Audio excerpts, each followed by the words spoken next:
A beloved series once adored by millions is now loathed by many. How could one giant corporation breathe new life into a stagnant universe only to be accused of killing it at the same time? The world of Star Wars has only seemed to grow over the years, but now its growth has turned it into a monster. Many may pinpoint the development and release of The Last Jedi as a turning point of the franchise, but signs of trouble appeared much sooner. So what exactly went wrong, and what can Disney do to fix it? With some patience and effort, fans can once again become interested in the stories and characters from a galaxy far, far away.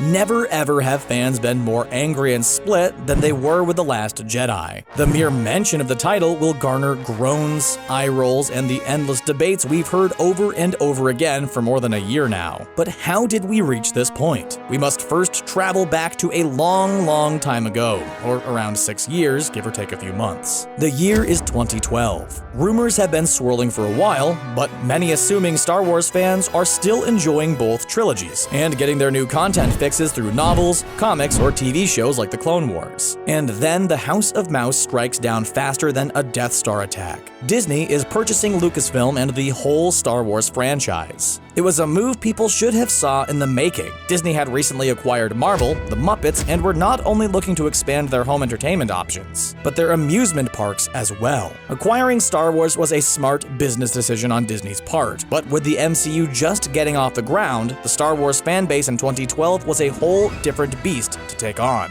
Yet, Disney wasted no time developing the new Star Wars content. Before anything new was announced, the company made plans to start destroying everything Lucasfilm was currently working on. The beloved animated series Clone Wars was canceled. Seth Green's comedic Star Wars Detours had 39 completed episodes, which were never released, and probably never will be. Another series, the dark and gritty Star Wars Underworld, had nearly 50 episodes scripted, but Disney pulled the plug on that too. One of the most controversial decisions, and one which still has fans talking about today, is the way Disney just dismissed a ton of Star Wars content, deemed to be part of the lore and canon. A majority of Star Wars books and comics were deemed to not be a part of the official Star Wars canon anymore, relegated to nothing more than professionally produced fan fiction. A backlash may not have been building yet, but the anger was starting to rise from the depths of the fans. Disney was opening up a space to build their own future with the next trilogy, and didn't want content they deemed as fodder to get in the way or ruin their vision.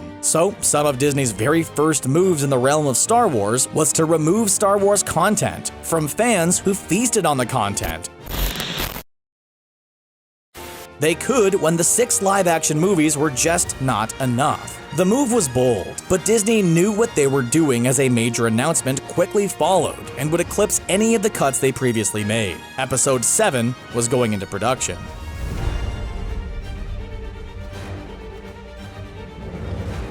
Ever since the 1980s, George Lucas had always talked about how he envisioned the Star Wars series as 3 trilogies. The first trilogy was the middle of the story.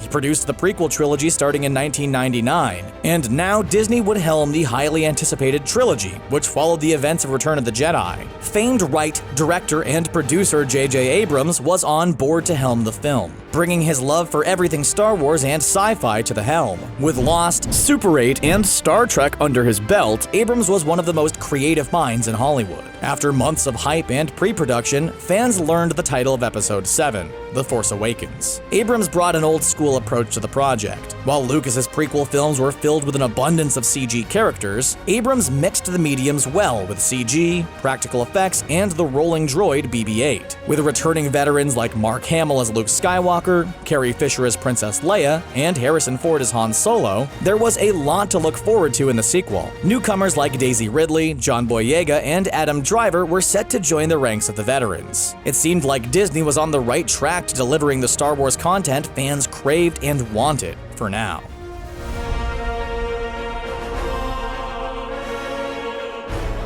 And then came even more projects, and more projects. The new trilogy was not enough. A prequel and spin-off movie, Rogue One, was announced with the tagline, A Star Wars Story. Clone Wars was replaced Disney's Rebels, and the Disney Channel cartoon Phineas and Ferb even had their own Star Wars special. This was just the beginning of oversaturation in the market, but fans were still on board and eagerly anticipating The Force Awakens release. The Force Awakens had a lot on the line. Characters we loved would return, and everything needed to flow right. It's only natural Disney played it safe. In the end, plenty of fans were happy with The Force Awakens. Sure, the plot was very similar to A New Hope with some gender swaps, but new characters like Rey and Poe were well received. Along with the scene stealing BB-8, we said goodbye to Han Solo, and thus saw the evil rise in his son Kylo Ren. A new trilogy had begun, lots of questions were presented, and the Luke Skywalker cliffhanger left us wanting more. And then none of our questions were answered. Disney had a game plan for the sequel, but it turns out the game plan was nothing more than a 2017 release date. J.J. Abrams backed off, handing writing and directing roles to Rian Johnson. Johnson had a lot of pressure to deliver a knockout sequel, and Star Wars Episode 8: The Last Jedi made its premiere on December 15th, 2017. And boy, was the reaction strong. Despite great box office numbers and another successful Christmas release for the franchise, Disney clearly had a problem on their hands. Fans weren't just angry, they were revolting and threatening to give up on the beloved franchise after the mess of a movie. When your director has to explain, defend, and do extensive interviews about a film, there are clearly some problems. The Last Jedi does not stand on its own. Rian Johnson's main goal was to subvert expectations, but the pendulum has obviously swung way too far. He basically took everything J.J. Abrams set up and treated it like fodder. Who were Rey's parents? Doesn't matter. Why was Luke, our heroic Jedi who rose above the Empire, isolated on the island? So he could deliver sitcom-style jokes, milk a creature, and introduce us to porgs. Who was the true identity of Snoke? You'll never find out, because we just killed him off. Truthfully, after The Last Jedi premiered, we should have all been talking about the epic return of Yoda, in puppet form no less. Instead, we were talking about what a waste of time the Canto Bight scenes were. Rules were changed, the Skywalker saga didn't seem to matter, and Rian Johnson was given free reign to basically destroy the new trilogy. There's nothing wrong with subverting expectations, or building on the initial films with new twists. What a twist!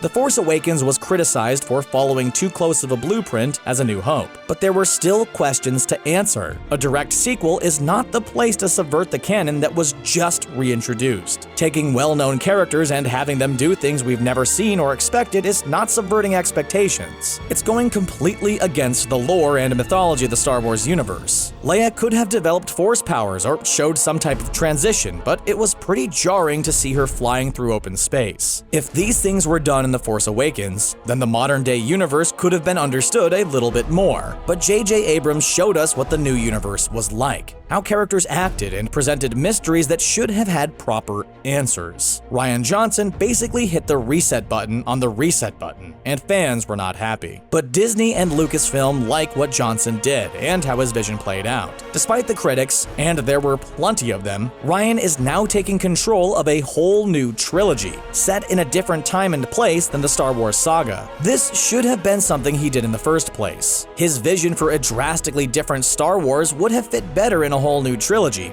not with established characters, locations, and rules. The problem was not exactly Rian Johnson's vision, but how it was executed. The newest films were supposed to be a trilogy, but The Force Awakens and The Last Jedi feel extremely disconnected from each other. Rian basically went in with a blank slate and did what he wanted. When George Lucas planned both trilogies, he had a set path to follow, and the character journeys made sense. Just look at other franchises and how drastic changes set them off course. Tim Burton's Batman and Batman Returns connect in many ways. But when Joel Schumacher brought his own vision, the movies went off the rails and do not feel like the same Batman. Can you imagine if Christopher Nolan directed Batman Begins and handed off The Dark Knight to someone else? The Jurassic World franchise may have had a different director for Fallen Kingdom, but Colin Trevorrow was there for the production and guidance as he wrote the screenplay and helped develop the story. The same goes for George Lucas. Different directors helmed both The Empire Strikes Back and Return of the Jedi, but Lucas guided corrected them along the way, and the original trilogy very much feels like a complete story. For the current Star Wars trilogy, there were just too many cooks in the kitchen,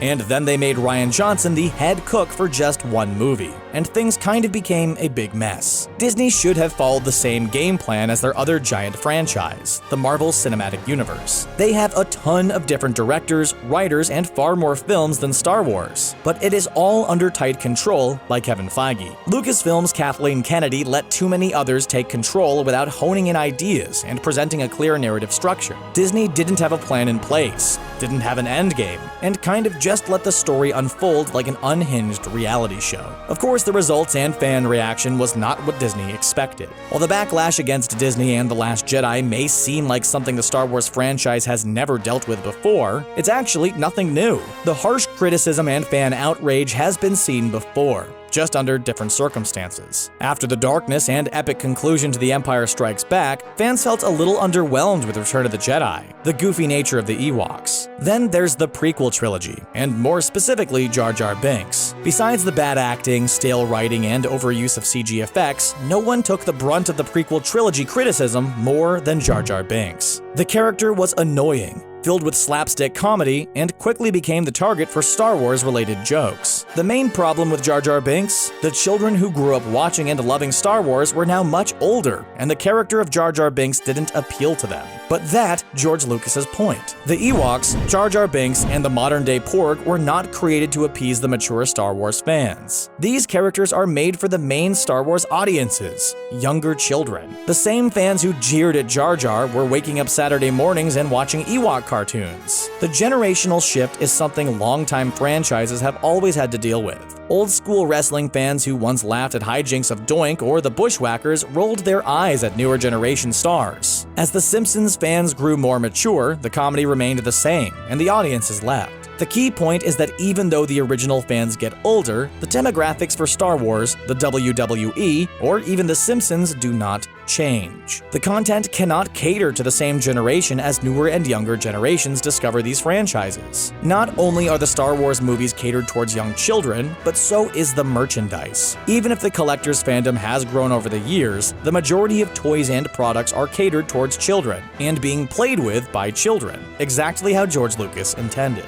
And speaking of George Lucas, the main visionary of Star Wars was often most criticized for running his franchise into the ground with poor decisions, or just a plain lack of movies. But at the end of the day, George Lucas is the mind and vision behind Star Wars. He created the characters, invented lightsabers, and brought R2-D2's language in our homes. The anger would only reach a certain point because ultimately, Star Wars was his creation, his baby. How could you argue with the man who created it all in the first place? Who are we to tell him that Darth Vader shouldn't sit up and scream no? It was a whole different ballgame when Disney took over. Who does the House of Mouse think they are messing around with the Star Wars franchise? The collective group of dedicated Star Wars fans feel just as much ownership over the direction of the franchise as Disney. Many fans feel that just because Disney owns the rights to Star Wars doesn't mean they can turn it into anything they want. Disney obviously isn't out to get fans either. They tried to take care of the fan base as much as possible. For years, fans wanted more Star Wars movies in theaters, but Disney may have over-delivered on that wish. Just 1 year after The Force Awakens was released, Disney released Rogue One: A Star Wars Story. Based off the scrolling text of A New Hope,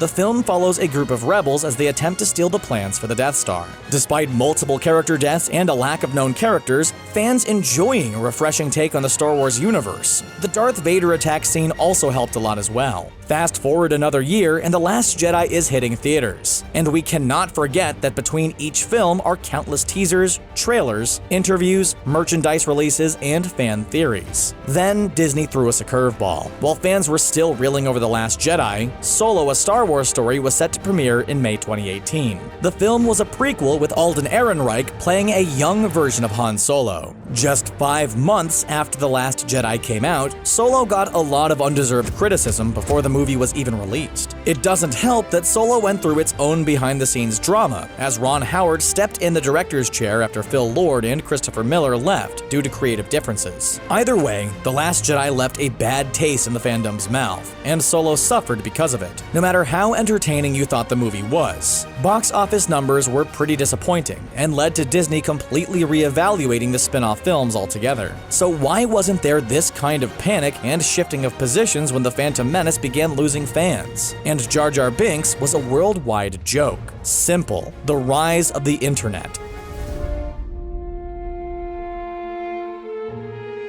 It's one thing to read a newspaper article in print or talk to some friends about how dumb Jar Jar's antics were. The Last Jedi was released in the modern era of the internet. We are no longer just consumers of content. We are creating content all the time. Within minutes after The Last Jedi premiere, you could read reviews, watch reaction videos, and see countless social media posts or memes about the movies. Then the movie sinks in. More reactions are posting, and the backlash is snowballing. We get depth analysis of how scenes didn't work, or how The Last Jedi has a countless number of plot holes. The video bloggers with millions of followers who spend months posting videos about Snoke's true identity are now posting videos about Snoke's death, the absurdity of the scene, and how The Last Jedi is a piece of garbage. The instant reactions and access to this content makes any type of criticism stand out like a sore thumb, and quickly builds. More favorable reviews are cast off or go unwatched so we can see a guy in a Jedi robe rant about the costumes, or how the Force was improperly used to communicate. Disney is up against a whole fan base with the ability to speak back,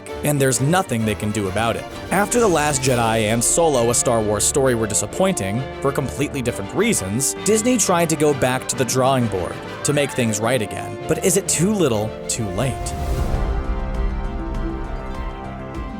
J.J. Abrams has been brought back for Episode 9 and the conclusion of the Skywalker saga. He has a number of challenges to overcome, including Rian Johnson's story decisions, the real-life passing of actress Carrie Fisher, and fans who have huge expectations for the story's conclusion after another disappointing film. They are slowing things down a bit before things get out of control, and at least there's some promise in the future. Disney needs to realize fans don't just want Star Wars content as quick as they can. They want good content, no matter how long it takes. The new Disney Plus streaming platform will showcase a live-action Star Wars show entitled The Mandalorian. The Clone Wars is coming back for a 6th season after it was unceremoniously canceled. A couple of more cinematic trilogies are in the works, taking place in the same galaxy, but involving very different characters and stories. Disney may be skating on some pretty thin Hoth ice here, but they still have a chance to redeem themselves and turn the fans around. A good movie could quickly send The Last Jedi into the past as we move on to bigger and better things, but the films and TV shows may not be Disney's only problem. If you thought oversaturation was getting bad in the media, things were even worse in the world of Star Wars merchandising.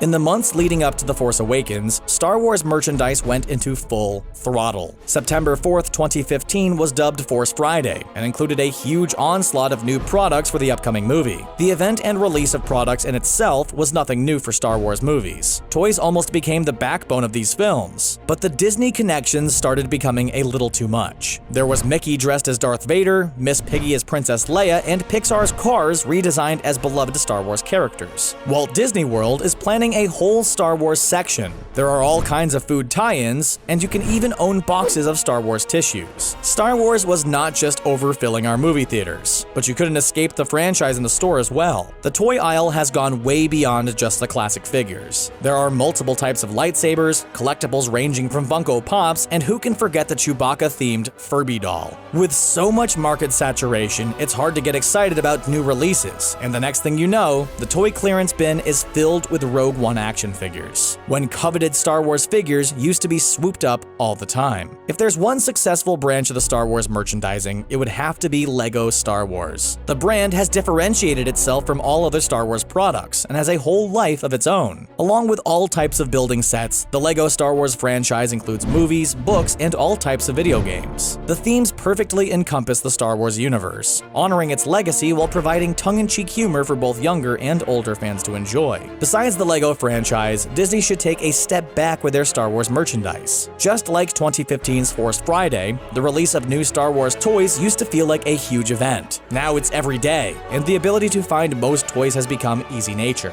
One of the reasons? Because of so many movies coming out. With each new movie comes a whole new set of figures, giving toy companies very little time to sell products before new ones premiere. It's a never-ending cycle, and fans can only handle so many new products without getting a break at some point. By spreading out release schedules and cutting down on the spin-off films, there will be a direct impact on the merchandising as well. Eventually, fan interest will perk up enough to provide all new toy releases and create the excitement for Star Wars merch once again. Has Disney made mistakes with the Star Wars franchise? Absolutely. Do they have a chance to fix things and turn them around? Absolutely. Star Wars is not going anywhere. Without Batman and Robin, we wouldn't have Batman Begins. Without the Justice League, we wouldn't have Aquaman. Without Die Another Day, we wouldn't have Casino Royale. Sometimes it takes a little stumble to reinvigorate a series, get fans excited again, and allow them to let go of the past. For all the complaints about Lucas's prequel trilogy, fans have actually warmed up to them a little more over the years. This may not happen with The Last Jedi, but we do have hope that Episode 9 can bounce things back and end the Star Wars saga with proper fashion. Once the Skywalker saga does end, we will have a whole new chapter to write. With a blank canvas and a lot of innovative creators at the helm, there are a ton of options to consider. The Star Wars franchise will not be tied to older characters or actors. With worlds and technology set in place, we can see new characters thrive. New stories get old and change the way we see the whole Star Wars universe. And it's all thanks to Disney. Disney is a company known for learning from their mistakes. Just look at their animation division. After Walt Disney led them through classic titles like Sleeping Beauty and Peter Pan, there were some low points with The Great Mouse Detective and The Black Cauldron. Then the 90s came, and Disney improved with Beauty and the Beast, Aladdin, and The Lion King. A lull in the early 2000s saw average fare like Bolt and Chicken Little. Then came Frozen and Moana. Disney knows how to create hits, and they may have messed up majorly with Star Wars, but give it 5 years or so before we are thanking them for keeping Star Wars current and in our lives. Disney may not be on the dark side after all, so mark your calendars. On December 20th, 2019, fans will be holding their breath in anticipation for the Star Wars movie that will end a saga and give a glimpse at the future. Not only the Star Wars future, but Disney's reputation with the franchise. So what do you think Disney's biggest mistake with the Star Wars franchise was? Can they make up for it? Are you still on board for Episode 9? Let us know in the comments section below. Don't forget to like this video, share it, and subscribe to Screen Rant on YouTube so you can stay up to date with our awesome videos. Thanks for watching.